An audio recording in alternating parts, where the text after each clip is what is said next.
Halo, Assalamualaikum warahmatullahi wabarakatuh. Sampai jumpa kembali di kelas Psikologi Desain di Desain Komunikasi Visual University of Brawijaya, di mana pada materi hari ini sedikit kita melanjutkan tentang materi sebelumnya, yaitu mengenai semiotika. Ada yang pernah mendengar mengenai semiotika sebelumnya? Oke, mari kita lanjutkan. Oke, pertama kita mulai dulu berkaitan dengan kampanye ini. Coba kalian perhatikan.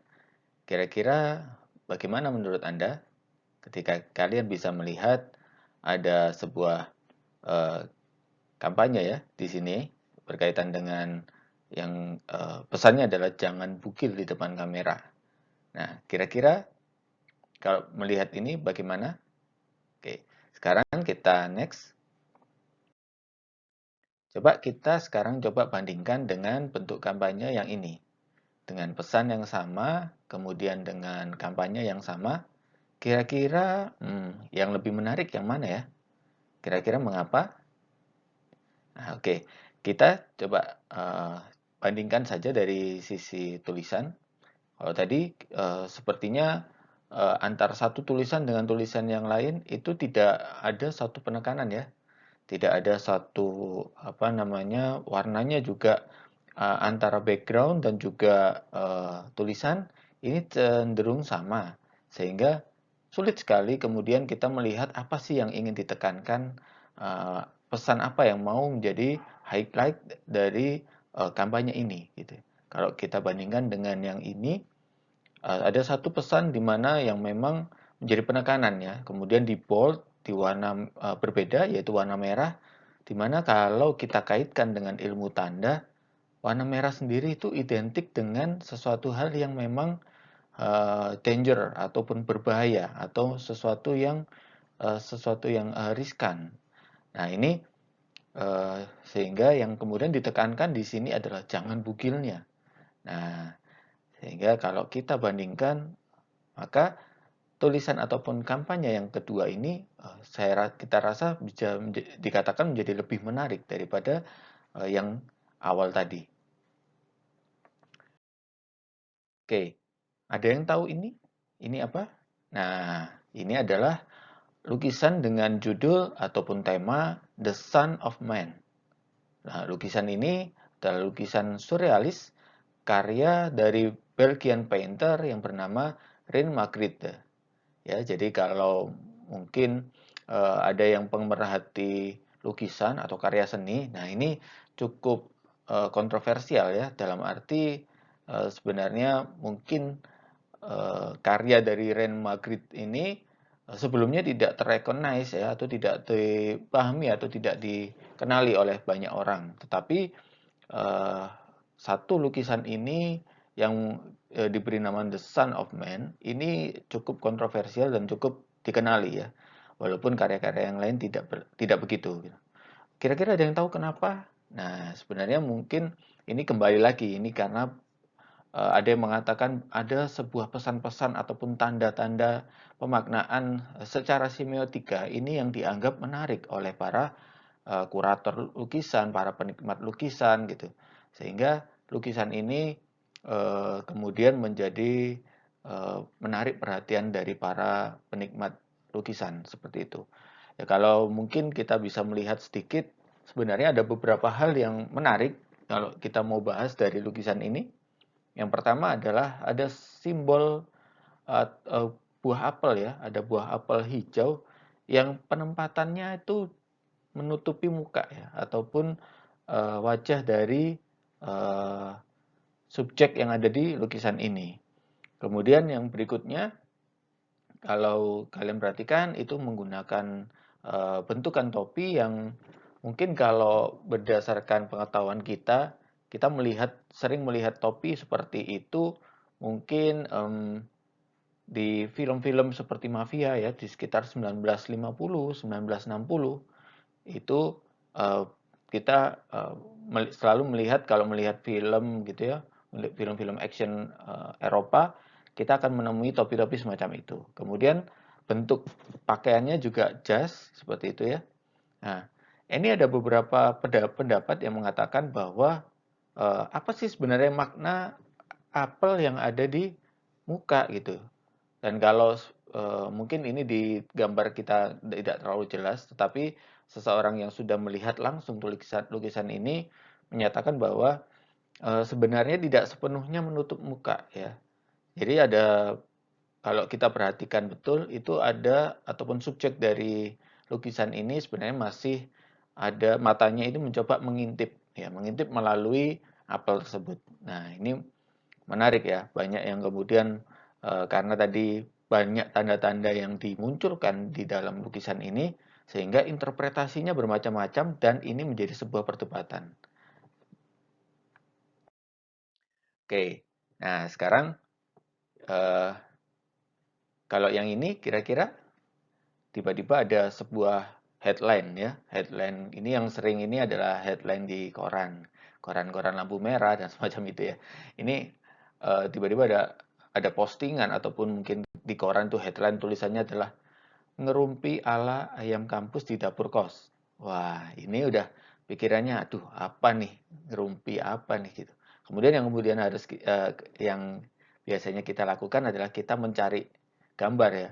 Oh, ini gambarnya di mana? Biasanya lanjutan di halaman sekian. Wah, ini penasaran nih. Nah, ternyata yang keluar gambarnya seperti ini gitu.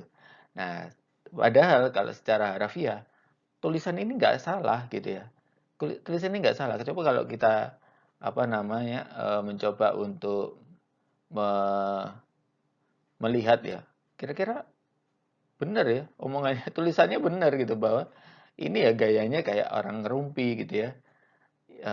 Kemudian juga mungkin ditempatkan di dapurnya kos-kosan gitu. Jadi ya enggak salah gitu.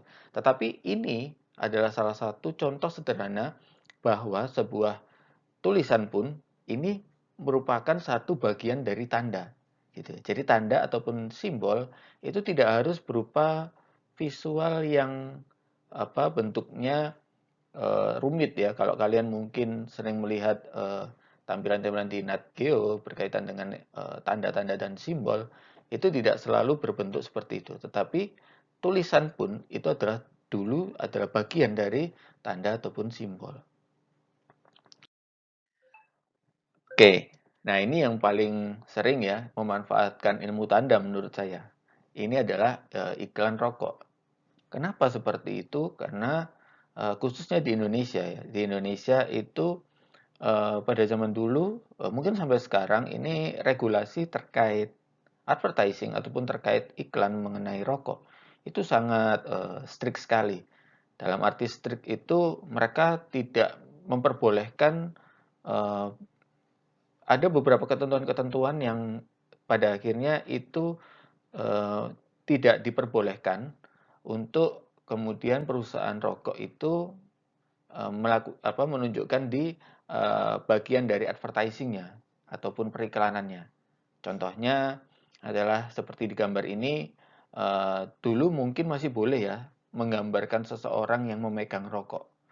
Tetapi kemudian muncul regulasi peraturan di mana di Indonesia pun sekarang iklan rokok sudah dilarang menggambarkan ataupun menunjukkan gambar seseorang yang sedang memegang rokok atau mengkonsumsi rokok. Nah ini bahkan nggak hanya di iklan ya. Kalau kalian mungkin lihat berita gitu ya, terus kemudian ada reporter yang sedang memberitakan suatu di lokasi gitu ya, tiba-tiba ada seseorang yang sedang merokok, pasti kemudian di blur ataupun disensor, karena itu memang berkaitan dengan regulasi ataupun peraturan, sehingga itu memang dilarang. Nah, lalu bagaimana kemudian para produsen rokok ini melakukan atau mensiasati upaya-upaya supaya mereka harus tetap bisa melakukan media promosi dalam keadaan regulasi yang seperti itu. Maka banyak sekali kemudian keilmuan-keilmuan semiotika itu diterapkan dalam mencoba menggambarkan atau mencoba untuk menarik perhatian para masyarakat ataupun konsumen untuk bisa mereka tertarik untuk mengkonsumsi rokok tersebut ya.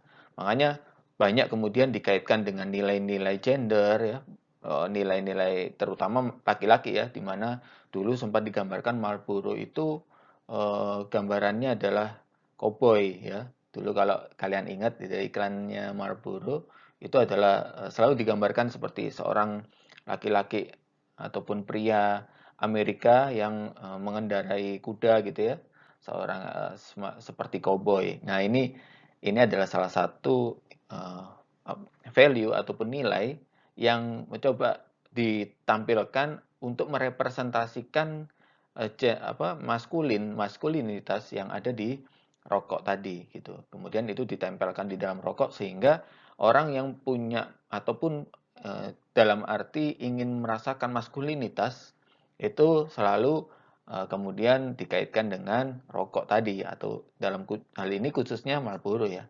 Seperti itu. Banyak hal-hal yang kemudian itu dicoba diasosiasikan dengan sebuah rokok dalam tujuannya itu tadi. Yang paling sering ini ya, seperti yang digambar ini adalah apa hubungannya rokok dan seorang pria itu. Ya, itu tadi ya. Ya, sehingga banyak yang kemudian mengkaitkan itu tadi bahwa oh rokok ini sering dikonsumsi seseorang itu ketika dia punya masalah ya, terutama kalau di Indonesia ini kalian mungkin punya teman gitu ya, itu selalu ditanyakan atau mungkin punya kebiasaan kalau mereka sedang break, sedang pusing akan mengerjakan sesuatu, kemudian dia selalu mengatakan, sudahlah berhenti dulu, rokokan dulu gitu. Nah ini adalah sesuatu yang dimanfaatkan secara kebudayaan, secara sebuah nilai budaya tadi itu coba dikaitkan dengan rokok tadi. Nah, selanjutnya ini adalah berkaitan dengan iklan provider ya. Kalau mungkin sekitar tahun 2000-an ya ini sangat hype sekali ya di iklan TV terutama ya.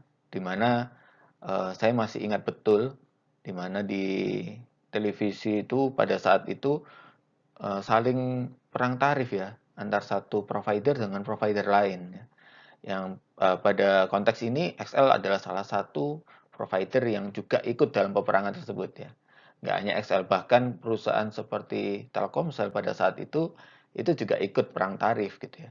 Dan akhirnya perang tarif itu memunculkan satu eh, gambaran-gambaran ataupun semakin kreatif mereka untuk mencoba menggambarkan sebetapa murahnya provider mereka ya, mulai dari ada yang menuliskan 0 rupiah, ada yang mengatakan 1 rupiah gitu ya, ada yang kemudian mengatakan atau mencoba mengkaitkan sebuah perumpamaan hal-hal yang murah itu untuk menggambarkan seberapa murahnya providernya dia gitu ya. Ya ini sepertinya XL ini kalau di dalam konteks ini dia mencoba menyindir sebuah provider yang menjanjikan harga nol gitu ya. Nah ini yang kemudian dia menggunakan eh, simbol-simbol tertentu seperti tong kosong nyaring bunyinya, kemudian si modelnya itu difoto duduk di atas tong ya, itu yang kemudian eh, dia menjelaskan itu tadi gitu, menjelaskan bahwa nol itu nggak mungkin gitu, itu hanya tong kosong gitu. Nah itu adalah salah satu upaya kita dalam memanfaatkan keilmuan tanda tadi atau semiotika di dalam proses kreatif ataupun proses melakukan advertising seperti ini. Oke, next. Nah sekarang kita bicara lagi mengenai teori semiotika. Yang pertama berkaitan dengan makna semiotika, itu adalah semiotika itu merupakan ilmu tanda seperti yang saya disampaikan di awal ya. Dan ini berasal dari kata semion, yaitu dari bahasa Yunani. Tanda itu terdapat di mana-mana. Nah, ini yang saya katakan tadi, bahwa tanda itu tidak melulu sebuah simbol yang bentukannya itu mungkin seperti yang kalian banyak ketahui itu di piramid gitu ya, ataupun mungkin simbol-simbol seperti Illuminati gitu ya.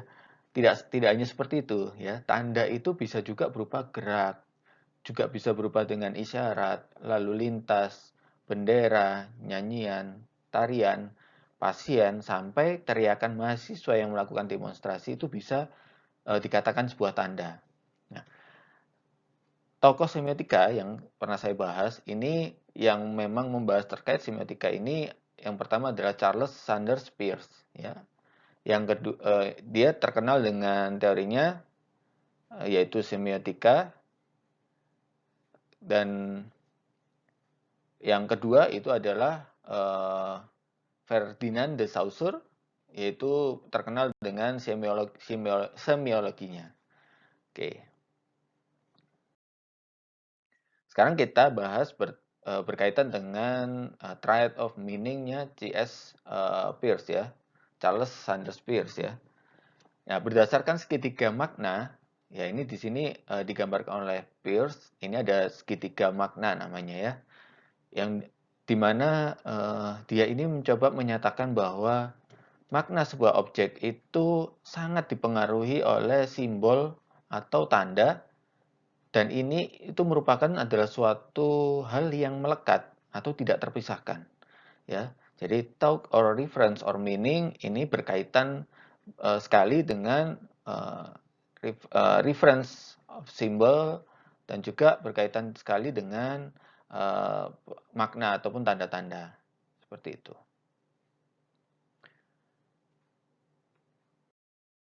Oke, sekarang kita masuk ke definisi semiotika.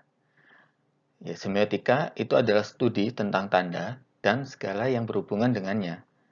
Cara berfungsinya, hubungannya dengan tanda-tanda lain, baik itu pengirimannya dan penerimaannya oleh mereka yang menggunakannya. Jadi, seperti yang saya sampaikan, semiotika itu selalu ada yang namanya komunikan dan juga ada yang namanya interpretan. Ya, komunikan itu adalah yang mengkomunikasikan, dan interpretan itu adalah yang mencoba untuk menerima ataupun mengartikan apa yang disampaikan oleh komunikan.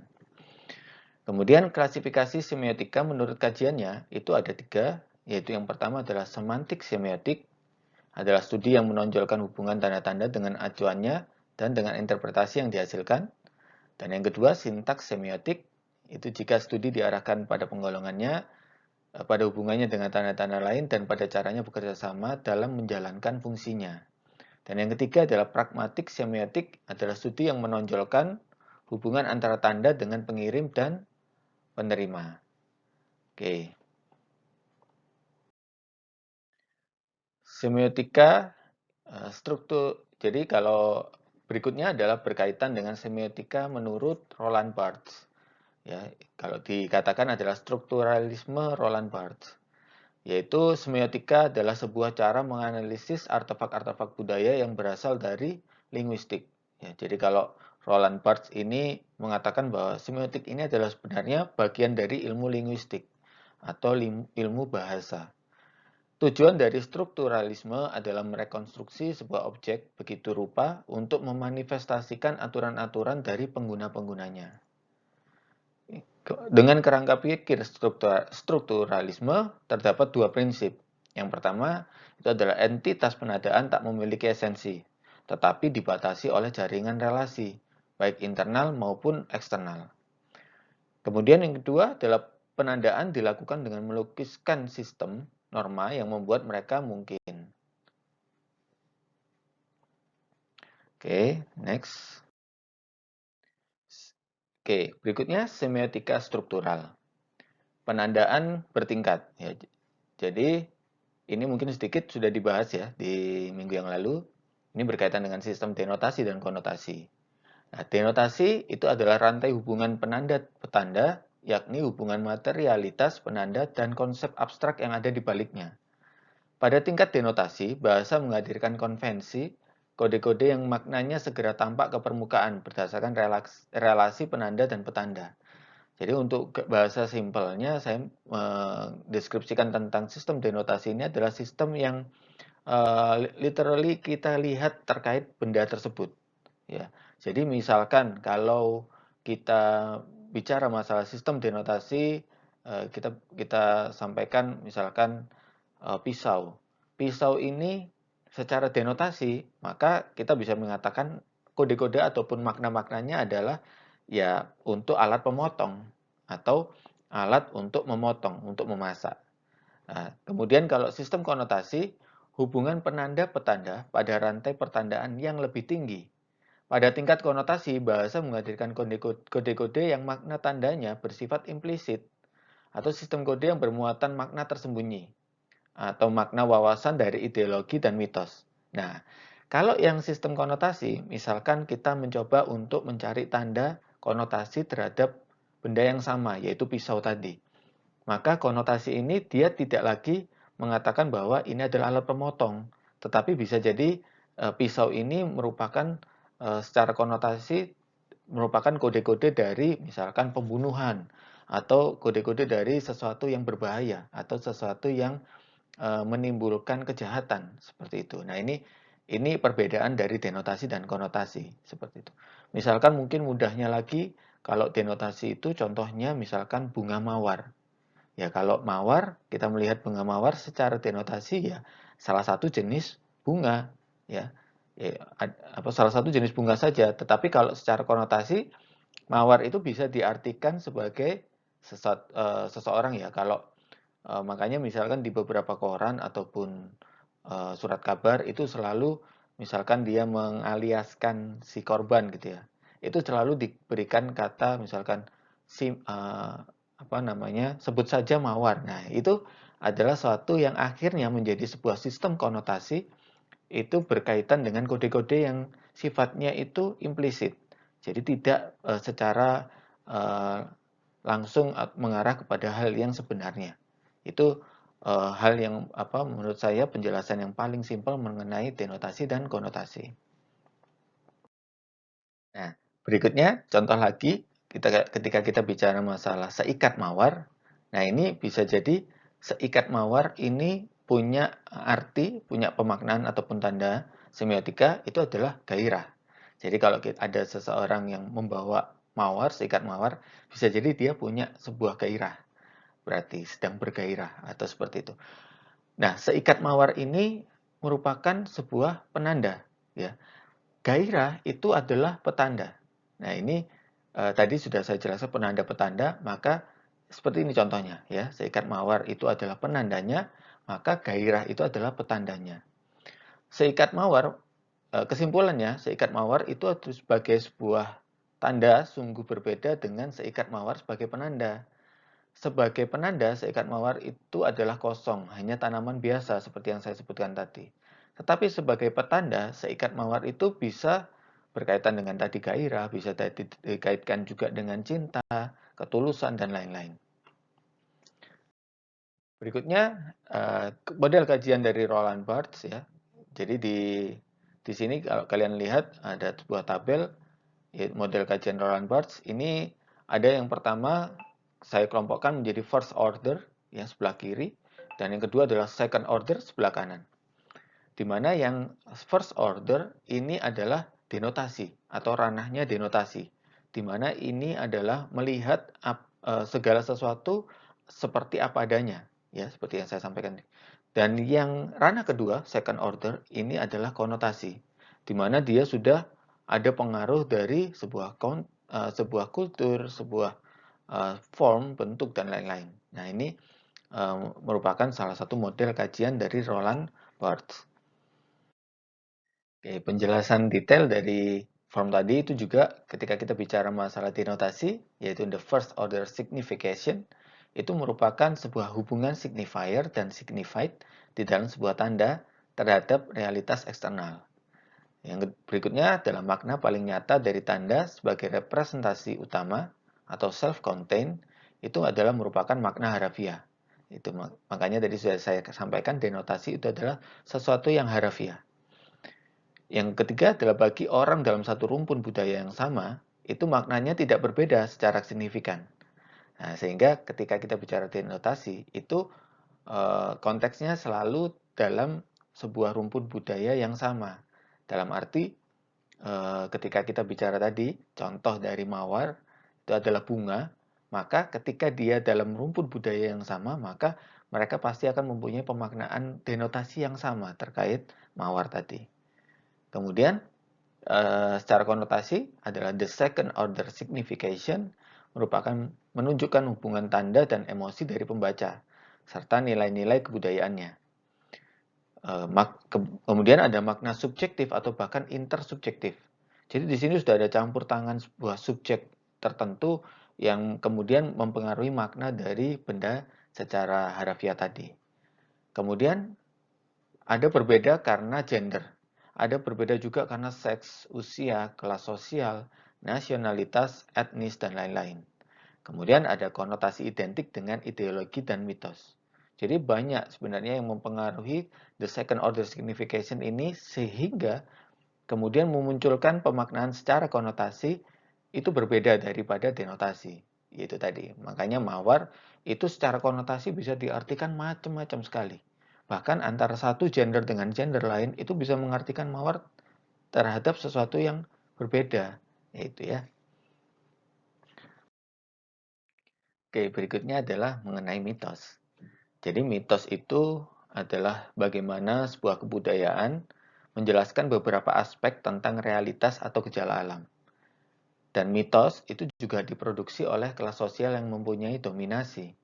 Jadi berkaitan dengan mitos ini memang seringkali adalah muncul karena dia mencoba mencari sebuah penjelasan terkait sesuatu hal yang mungkin sulit untuk diterima oleh akal ya, ataupun mungkin ini diciptakan untuk memberikan penjelasan yang menurut mereka paling masuk akal untuk bisa dijelaskan. Dan mitos itu tadi dia diproduksi oleh kaum atau kelas sosial yang mendominasi di daerah itu. Contohnya misalkan di Jawa, maka di Jawa itu adalah yang membuat mitos itu adalah orang-orang yang kelas sosialnya Jawa.